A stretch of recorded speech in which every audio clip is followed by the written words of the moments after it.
Hello students, এডুটিউব চ্যানেলে সকলকে স্বাগত জানাচ্ছি। আমি ডক্টর তুলিকা চক্রবর্তী। আজ আমরা ইউনিভার্সিটি এডুকেশন কমিশন সম্পর্কে পড়ব। ভারতবর্ষ স্বাধীনতা প্রাপ্তির পরবর্তী সময় থেকে 1953 সাল পর্যন্ত ভারতবর্ষে যে কটি গুরুত্বপূর্ণ কমিশন হয়েছে তার মধ্যে ইউনিভার্সিটি এডুকেশন কমিশন বিশেষ গুরুত্বপূর্ণ। ইউনিভার্সিটি এডুকেশন কমিশনকে ডক্টর সর্বপল্লী রাধাকৃষ্ণনের নাম অনুসারে রাধাকৃষ্ণন কমিশনও বলা হয়ে থাকে। আজ আমরা পড়ব রাধাকৃষ্ণন কমিশনের উচ্চশিক্ষার লক্ষ্য, তার বিভিন্ন রকম সুপারিশ এবং অবদান। তাহলে চলো আমরা দেখে নিই এই কমিশনের বিভিন্ন দিকগুলিকে।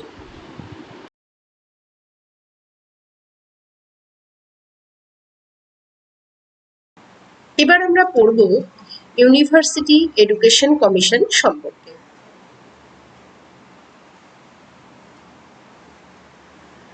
কমিশন সম্পর্কে আগে কিছু কথা বলে নেব।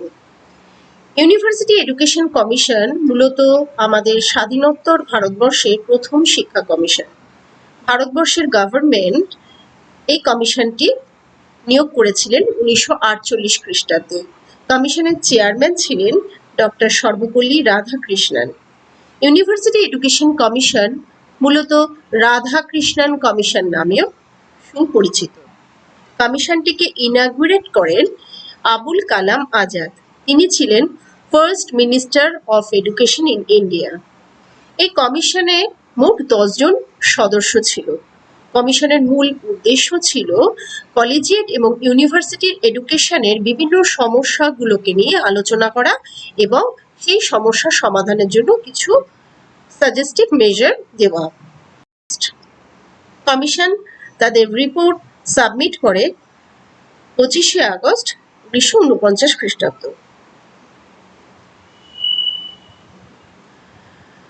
কমিশনের সদস্য কারা ছিলেন এবার একটু দেখে নেব। কমিশনের চেয়ারম্যান ছিলেন ডক্টর সর্বপল্লী রাধাকৃষ্ণন। ডক্টর তারাচাঁদ তিনি ছিলেন সেক্রেটারি অ্যান্ড এডুকেশনাল অ্যাডভাইজার।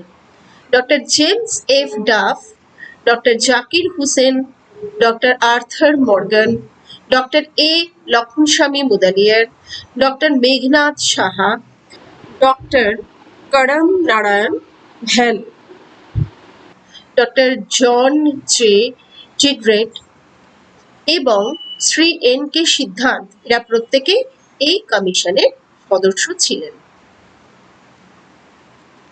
এবারে জেনে নেব ডক্টর সর্বপল্লী রাধাকৃষ্ণন সম্পর্কে। তিনি ছিলেন একজন আইকনিক স্কলার এবং ফিলোসফার। এছাড়াও বেনারস হিন্দু ইউনিভার্সিটিতে তিনি ভাইস চ্যান্সেলরও ছিলেন। ভারতবর্ষের দ্বিতীয় রাষ্ট্রপতি ছিলেন। এছাড়াও ইউনিভার্সিটি অফ অক্সফোর্ডে ইস্টার্ন রিলিজিয়াস এবং এথিক্সের প্রফেসর ছিলেন। তারপরে আমরা তাকে পেয়েছি 1948 থেকে 49 খ্রিস্টাব্দে ইউনিভার্সিটি এডুকেশন কমিশনের চেয়ারম্যান হিসেবে। এবারে চলে আসব এই কমিশনের কিছু এইমস এবং মেথডে। এর এইমস এর মধ্যে কিছু গুরুত্বপূর্ণ দিক ছিল। মূলত ভারতবর্ষের শিক্ষার বিভিন্ন সমস্যাগুলোকে নিয়ে তারা আলোচনা করেছিল এবং সেই সমস্যার সমাধানের জন্য এবং সর্বোপরি উচ্চশিক্ষার উন্নতির জন্য কিছু সাজেস্টিভ মেজার এই কমিশন দিয়েছিল। এছাড়াও ইউনিভার্সিটিগুলো তাদের যে সামাজিক এবং অর্থনৈতিক দিক ছিল, সেই সামাজিক এবং অর্থনৈতিক দিকগুলোকে আরো বেশি রিকনস্ট্রাক্ট করার জন্য বিশেষভাবে গুরুত্ব দিয়েছিল। মেথড অফ স্টাডিতে মূলত কিছু প্রশ্নপত্র বা কোয়েশ্চেনিয়ার তৈরি করা হয়েছিল এবং সেগুলো বিভিন্ন মানুষের কাছে পাঠানো হয়েছিল। প্রায় 600টি প্রশ্নপত্র এসেছিল তাদের সাজেশন স্বরূপ, অর্থাৎ 600টা প্রশ্নপত্র যেগুলো বিভিন্ন মানুষের কাছে পাঠানো হয়েছিল, সেই প্রশ্নপত্রর উত্তর তারা করেছিলেন এবং তার সাথে সাথে কিন্তু বেশ কিছু সাজেশনও তারা দিয়েছিলেন। এছাড়াও বিভিন্ন ইউনিভার্সিটিতে বিভিন্ন শিক্ষক ছাত্র, শিক্ষাকর্মী তাদের সঙ্গেও কিন্তু এই কোয়েশ্চেনিয়ার নিয়ে আলোচনা করা হয়েছিল এবং তাদের সমস্যাগুলোকে কিন্তু বিশেষভাবে নজর দেওয়া হয়েছিল। এবারে আমরা ইউনিভার্সিটি এডুকেশন কমিশনের বিভিন্ন রেকমেন্ডেশনস বা সুপারিশগুলো দেখে নেব। একদম প্রথমে আমরা পড়ব এইমস অফ কমিশন, অর্থাৎ কমিশনের কি কি লক্ষ্য ছিল। Development of the new India, একটা নতুন ধরনের ভারতবর্ষকে তৈরি করা এই কমিশনের কিন্তু অন্যতম লক্ষ্য ছিল। এছাড়াও কমিশন জীবনের যে অর্থ সেটাকে শেখানোর চেষ্টা করেছিল নানাভাবে। প্রত্যেকটি শিক্ষার্থীর মধ্যে তাদের অন্তর্নিহিত যে দক্ষতা আছেন এবং যে দক্ষতা তাদের জীবনকে নির্বাহ করার ক্ষেত্রে বিশেষভাবে গুরুত্বপূর্ণ ভূমিকা পালন করে, সেই দক্ষতাগুলোকে কিন্তু এই কমিশন গুরুত্ব সহকারে দেখেছিল। সাধারণত ডেমোক্রেসি এবং কনস্টিটিউশনাল ভ্যালুস যাতে প্রত্যেকটি শিক্ষার্থীর মধ্যে তৈরি হয় এবং তাকে যাতে সেইভাবে প্রশিক্ষিত করা যায়, সেই বিষয়টাও কমিশনের নজরে ছিল। এছাড়া সেলফ ডেভেলপমেন্টকে কিভাবে প্রশিক্ষিত করা যায় এই বিষয়ে কমিশন গুরুত্বপূর্ণ কিছু পদক্ষেপ নিয়েছিল। আমাদের কালচারাল হেরিটেজ যেগুলো রয়েছে সেগুলোকে খুব সুন্দরভাবে রিজেনারেশনের মাধ্যমে সংগ্রহ করা এই কমিশনের অন্যতম উদ্দেশ্য ছিল। এছাড়াও কমিশন এটা মনে করেছিল যে শিক্ষা হলো একটি জীবনব্যাপী প্রক্রিয়া। এই জীবনব্যাপী প্রক্রিয়াকে কিভাবে প্রতি মুহূর্তে নিজের জীবনকে তৈরি করার কাজে লাগানো যায় সে বিষয়ে কিন্তু কমিশন কিছু নির্দিষ্ট নিয়মকে রেখেছিল।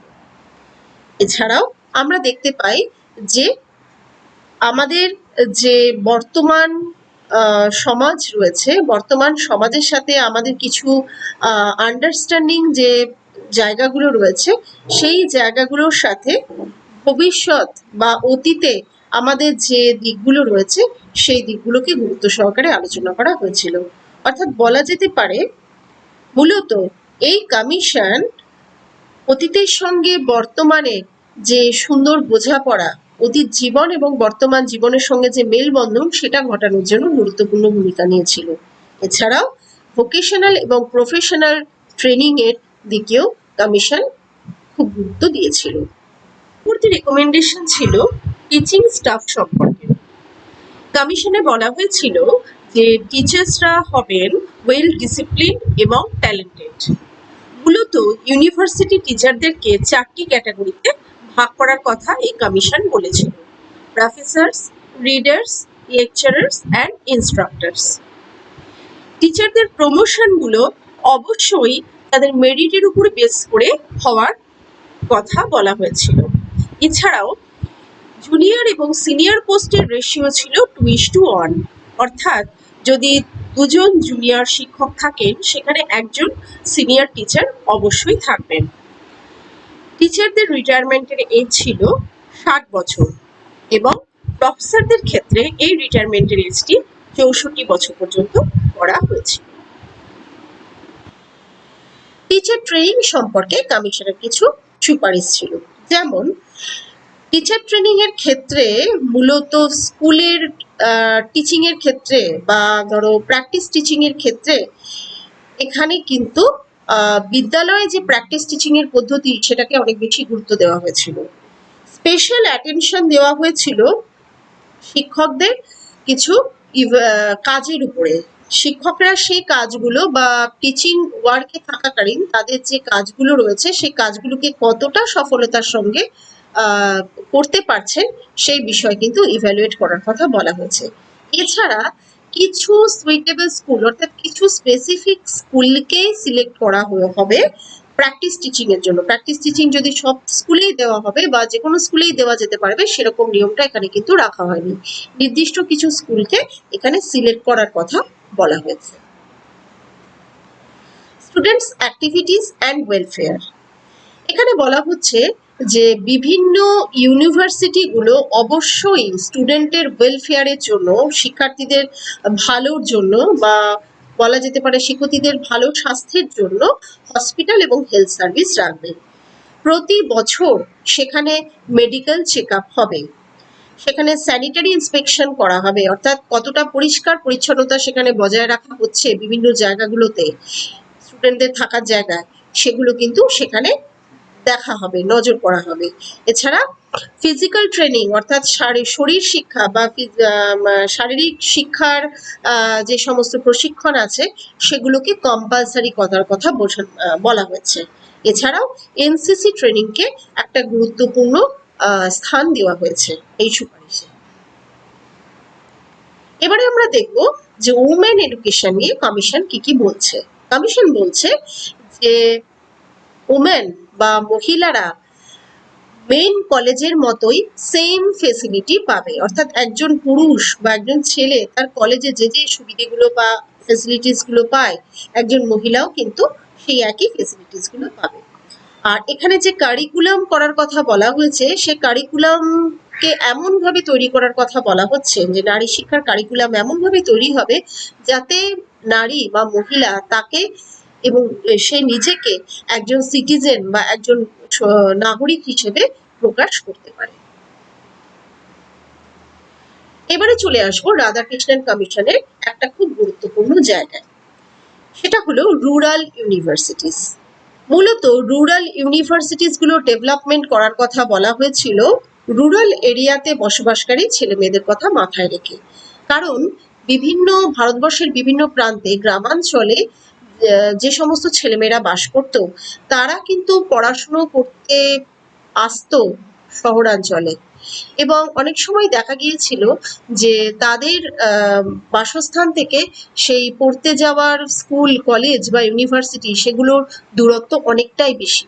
ফলত অনেক ছেলে মেয়ে কিন্তু পড়াশুনো মাঝপথে ছেড়ে দিতে বাধ্য হতো। এই অসুবিধাগুলোর কথা মাথায় রেখে রুরাল এরিয়ার ছেলে মেয়েদের কথা মূলত মাথায় রেখে গ্রামীণ বিশ্ববিদ্যালয় গড়ে তোলার সুপারিশ রাধাকৃষ্ণন কমিশন করেছিলেন। এবার আমরা দেখে নেব যে কমিশন কি সাজেশন করেছিলেন রুরাল ইউনিভার্সিটি তৈরি করার ক্ষেত্রে। তারা বলছেন যে রুরাল ইউনিভার্সিটি মূলত রুরাল পিপলদের হায়ার এডুকেশনের কথা মাথায় রেখে তৈরি করা হবে। এখানে মূলত যে রুরাল কলেজগুলো তৈরি হবে সেই রুরাল কলেজগুলো কিন্তু অ্যাফিলিয়েটেড হবে রুরাল ইউনিভার্সিটির। এই ইউনিভার্সিটির মূল এইম ছিল কিছু সাধারণ শিক্ষা ছেলে এবং মেয়েরা উভয়ই সমানভাবে পাবে, এবং তার সাথে সাথে প্রত্যেক শিক্ষার্থী যাতে তাদের ব্যক্তিগত ইন্টারেস্টের জায়গাকে ডেভেলপ করতে পারে সেইভাবেই কিন্তু কারিকুলামকে সাজানো হবে। রুরাল ইউনিভার্সিটির আন্ডারে এগ্রিকালচার কলেজকে আনার কথা বলা হয়েছিল, কারণ গ্রামীণ বাংলা মূলত কৃষিভিত্তিক ছিল, যেটা এখনো রয়েছে, বর্তমানেও রয়েছে। সে কৃষিভিত্তিক জায়গাকে কৃষি সম্পর্কে ছেলে মেয়েদেরকে উৎসাহিত করা বা কৃষির বিভিন্ন দিক নিয়ে যেন তারা পরবর্তীকালে আলোচনা করতে পারে বা নিজেদের প্রফেশন হিসেবে সেটাকে গ্রহণ করতে পারে, সেই কথা মাথায় রেখে কিন্তু এগ্রিকালচারাল কলেজকে সেখানে প্রতিষ্ঠা দেওয়ার কথা বলা হয়েছে রুরাল ইউনিভার্সিটির আন্ডারে। এখানে স্টুডেন্টের সংখ্যা বলা হয়েছে যে রুরাল কলেজই হোক বা রুরাল ইউনিভার্সিটি হোক, সেখানে স্টুডেন্টের সংখ্যা কখনোই 2500-এর বেশি হবে না। আন্ডার গ্রাজুয়েট স্টুডেন্টরা অবশ্যই এখানে কারিকুলামে কিছু প্রফেশনাল এবং অকুপেশনাল জায়গাগুলোকে নিয়ে পড়াশুনো করতে পারবে, অর্থাৎ বলা যেতে পারে যে প্রফেশনাল বা অকুপেশনাল ইনস্টিটিউশনে কিন্তু আন্ডার গ্রাজুয়েট স্টুডেন্টরা তাদের ইন্টারেস্টকে দেখাতে পারে বা সেই বিষয়গুলোকে নিয়ে তারা পড়াশুনো করতে পারে। এছাড়াও রিসার্চ ফেসিলিটিসকে রুরাল ইউনিভার্সিটিতে গুরুত্ব দেওয়া হয়েছে। যদি কেউ কোনো বিষয়কে নিয়ে রিসার্চ করতে চায় তাহলে কিন্তু সেই বিষয়ে তাকে গুরুত্ব দেওয়ার কথা কমিশনের সুপারিশে বলা হচ্ছে। আর কি বলা হচ্ছে? An all Indian institution of rural education should be established to coordinate and guide rural education. Rural education বা গ্রামীণ শিক্ষাকে কোঅর্ডিনেট করা বা গাইড করার জন্য অল ইন্ডিয়ার ইনস্টিটিউশন অফ রুরাল এডুকেশনকে স্থাপন করার কথাও কিন্তু এখানে বলা হয়েছে। এবারে দেখে নেব কমিশনের যে রেকমেন্ডেশন গুলো রয়েছে তার কি ভালো দিক রয়েছে। কমিশন মূলত রেকমেন্ড করেছিল রুরাল এরিয়াতে রুরাল ইউনিভার্সিটি, মূলত ভিলেজ পিপলদের এডুকেশনের কথা মাথায় রেখে এটা করা হয়েছিল। এটা এই কমিশনের একটা ভালো দিক বা গুরুত্বপূর্ণ দিক। কমিশন ইন্ট্রোডিউস করেছিল কিছু সাম কাইন্ড অফ রিলিজিয়াস এবং মোরাল এডুকেশনকে ইউনিভার্সিটিসে রুরাল মোরাল এডুকেশন এবং রিলিজিয়াস এডুকেশন, এই দুই ধরনের এডুকেশনকে কিন্তু রাখার কথা কমিশন বলেছিল। কারণ প্রেজেন্ট ডেতে তৎকালীন সময়ে যে ভায়োলেশন বা ভায়োলেন্ট অ্যাক্টিভিটি বিভিন্ন জায়গায় দেখা গেছিল, সেই অ্যাক্টিভিটি যাতে খুব বেশি না হয় বা ভায়োলেশনের মধ্যে যাতে মানুষ নিজেকে নিয়োজিত না করতে পারে, তার জন্য রিলিজিয়াস এবং মোরাল এডুকেশনকে ইউনিভার্সিটির শিক্ষায় গুরুত্ব দেওয়ার কথা বলা হয়েছিল, যেটা একটা খুব পজিটিভ দিক ছিল এই কমিশনের রেকমেন্ডেশনে। Next, Commission has emphasized an importance of study of humanities and development of the spirit of universal brotherhood. বিশ্বজনীন ভ্রাতৃত্ববোধকে তৈরি করার জন্য, যাতে প্রত্যেক শিক্ষার্থী নিজের মধ্যে বিশ্বজনীন ভ্রাতৃত্ববোধকে তৈরি করতে পারে, সেজন্য তাদের পড়াশোনার সাবজেক্টে হিউম্যানিটিজ বা এই ধরনের বিষয়গুলোকে গুরুত্ব দেওয়ার কথা কমিশন বলেছিল।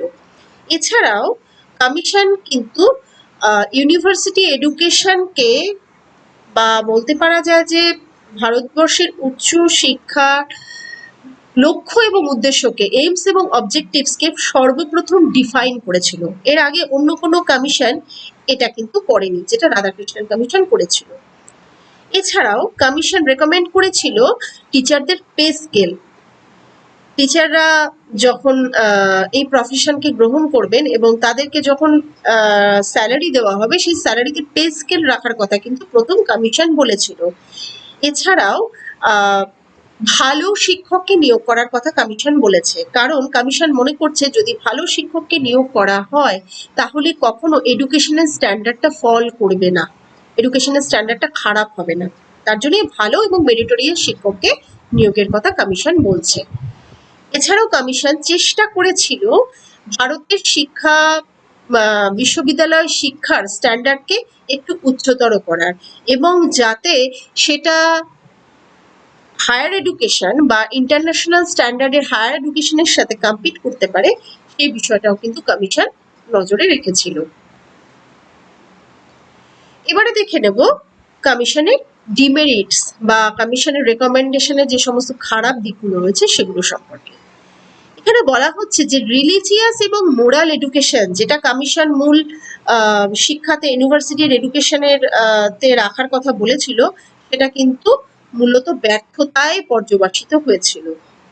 যদিও কমিশন এখানে সিটিজেনদেরকে সমস্যার সমাধান করার জন্য তাদের যে পদ্ধতিতে বর্তমানে শিক্ষা দেওয়া হয়েছে তার সাথে সাথে আরো একটু ভালো সিস্টেমকে আনার কথা বলেছিল, কিন্তু আলটিমেটলি সেই সমস্ত পদ্ধতিগুলো কিন্তু ব্যর্থতায় পর্যবেসিত হয়। তৃতীয়ত বলা যেতে পারে যে গ্রামীণ বিশ্ববিদ্যালয়ের যে সাজেশন কমিশন করেছিল সেটা কিন্তু কখনোই খুব বেশি এফেক্টিভ হয়নি।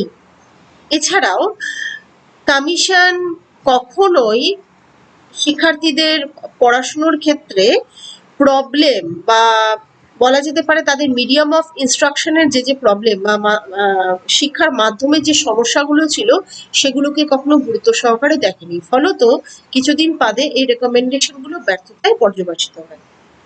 Commission has not given much attention on women education. নারী শিক্ষার ক্ষেত্রে কিন্তু কমিশন একেবারেই গুরুত্ব দেয়নি, এবং বলা যেতে পারে যে কমিশন গুরুত্ব দেয়নি বলে নারী শিক্ষার বিভিন্ন দিকগুলোও কিন্তু আসলে ব্যর্থ হয়ে পড়ে।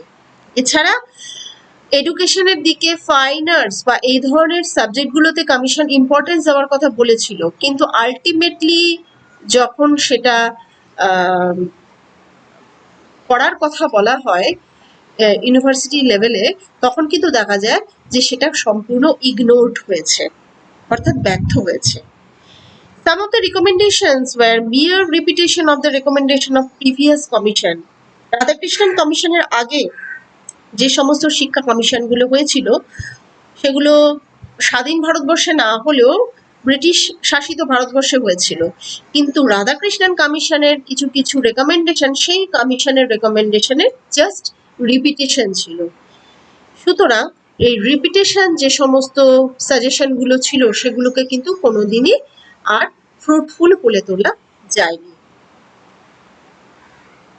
ধরে আমরা ইউনিভার্সিটি এডুকেশন কমিশনের বিভিন্ন উচ্চশিক্ষার লক্ষ্য, তার সুপারিশ এবং উচ্চশিক্ষায় অবদান অর্থাৎ গ্রামীণ বিশ্ববিদ্যালয়ের মতো বিভিন্ন দিকগুলোকে নিয়ে আলোচনা করলাম। এই আলোচনার শেষে একটা কথাই বলা যায় যে রাধাকৃষ্ণন কমিশন বা ইউনিভার্সিটি এডুকেশন কমিশন ভারতীয় বিশ্ববিদ্যালয় শিক্ষায় বা উচ্চশিক্ষায় এক গুরুত্বপূর্ণ অবদান রেখে গিয়েছিল। আশা করি তোমরা আজকের এই ভিডিওর মাধ্যমে উপকৃত হবে। নমস্কার।